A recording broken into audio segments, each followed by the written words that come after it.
What have we not historically had to endure from partners? Well, they can't fill us up in any way. Neither the World War, nor the collapse of the Soviet Union, nor sanctions.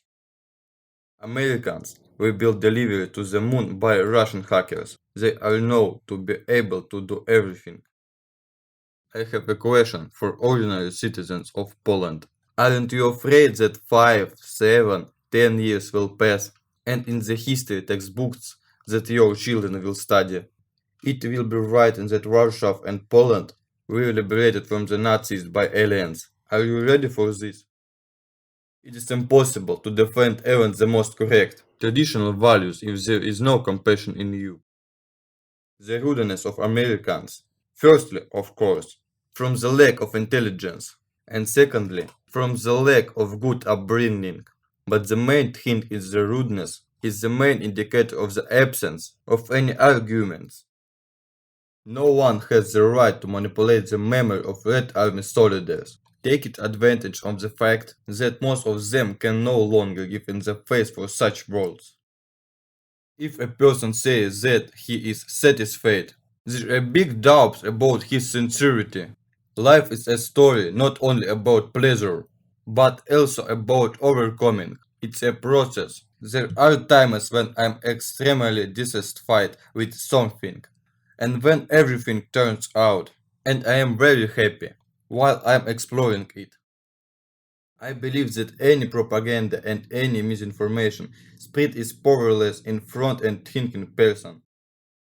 Diplomacy combined with the aerospace forces of Russia work wonders. The leaders who destroyed their own people burn in hell twice as brightly as those who destroyed someone else's. Solidarity is not when you are forced to support.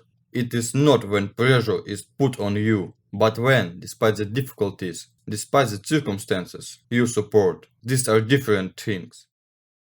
History is about people, and they are exceptionally alive. When they die, history begins to be rewritten for the sake of those in power, and their black easily becomes white. This is called rethinking history. History does not forgive forgetting its lessons. For those who dare to do it, it presents new lessons. No matter what they say. But in Crimea it was democracy, because for the first time in their lives people were allowed to speak out. You understand that there are documents that have already become an integral part of international law, like, for example, the Minsk Agreements. In the Minsk Agreements, black on white, or you can print it in color, and then it will be blue on pink. It says the conditions are fulfilled according to the points, and not as beneficial to any party. I want to answer the question, what did the West expect when it introduced these sanction lists? I want to tell you, they counted on one thing, that we will grow to that with a request. Let's somehow return, but they keep forgetting the same thing. Historically, winds prevent us from crawling. Those who know Russian history understand that it will not be possible to intimidate us. It wasn't Russia that took Crimea. Crimea got up and led by himself, like a stepson leaving a family where he was never loved. We have completely opened up to the West, not because we were defeated, we did it ourselves. No one invaded us. Gorbachev just wanted to end the arms race. He wanted to end the Cold War. So we opened up, and you deceived us. You responded by surrounding us with barbed wire.